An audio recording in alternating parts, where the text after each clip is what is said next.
Good morning, good evening, good afternoon, and good night to everybody who may be watching. I hope you all are having a fantastic day.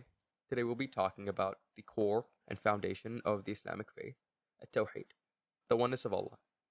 So let's get to it. So it's commonly translated to mean monotheism or the oneness of the Lord, and it comes from the trilateral root wa ha dal, which occurs 68 times in the Quran. The literal meanings translated from the Quran are one, single, alone. So the connotation is fairly simple to understand. Tawhid comes in three parts. Tawhid al-Rububiyyah, which is the recognition of the Lord's sole sovereignty over all creation. Anyone believing in a creator or sovereign besides Allah denies Tawhid and disbelieves in the Lord. And then you have Tawhid al-Uluhiyyah, also known as Tawhid al-Ibadah, oneness of worship, or Tawhid al-Talab wal-Qasd wal-Irada, oneness of goal, purpose, and will, which means that a person does not seek anything except the face of Allah. And you have finally the Tawhid al-Asma' wa Sifat, the divine attributes, affirmation of Allah's unique names and attributes, denying all faults that may be thrown against the Lord, and oh, there's a cockroach here. That's disgusting. And affirming everything Allah says about Himself. Foundation of faith. What does the Quran and Hadith say about Tawhid? So it is a core tenet of Islam. It is the core tenet of Islam. And in the Quran, Allah says in Surah Al-Ikhlas, say He is Allah, the one and only, eternal, absolute.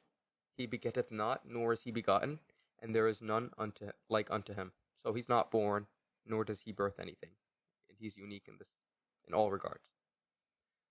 And even the disbelievers believe in God in Surah Al-Ankabut. If you were to ask them who has created the heavens and the earth and subjected the sun and the moon, they would say, Allah. How then are they turned away from the truth? So it's not enough to believe in God only. You also have to affirm Tawhid al-Uluhiyyah, or Tawhid of worship, and worship God Himself without any intermediaries. And in Surah Al-Baqarah, there's no God but Him. La ilaha illallah. Your God is only one God. There is no God worthy of worship except Him, the most compassionate, the most merciful. So Allah is unique in several aspects, in all aspects. And the Hadith affirms this, of course. Allah's Messenger said, He who professed that there is no God but Allah and made a denial of everything which the people worship besides Allah, his property and blood will become inviolable, and their affairs rest with Allah. So this says that if you affirm Tawheed, you are with the Lord. And the Prophet also asked the companions, is any one of you unable to recite 1/3 of the Quran in one night? And they said, obviously confused, how could anyone read 1/3 of the Quran in a night? And he said, قُلْ هُوَ اللَّهُ أَحَدٌ, which is Surah Al-Ikhlas, which we discussed first in the previous slide. And it is equivalent to 1/3 of the Quran because it discusses Tawheed and it's a core aspect of the Islamic faith. It is the basis of the faith. Finally, this is the last hadith I want to give you guys. When the Prophet sent Mu'adh to Yemen, he said to him, let the first thing which you will invite them be the Tawheed of Allah. If they learn that, tell them that Allah has enjoined on them 5 prayers to be offered in one day and one night.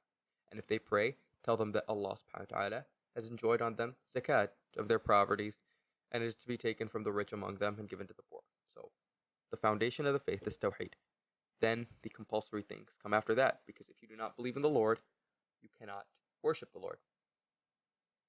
That's pretty much all there is today. I hope you all have a wonderful night or morning, whatever time it may be, and thank you for listening.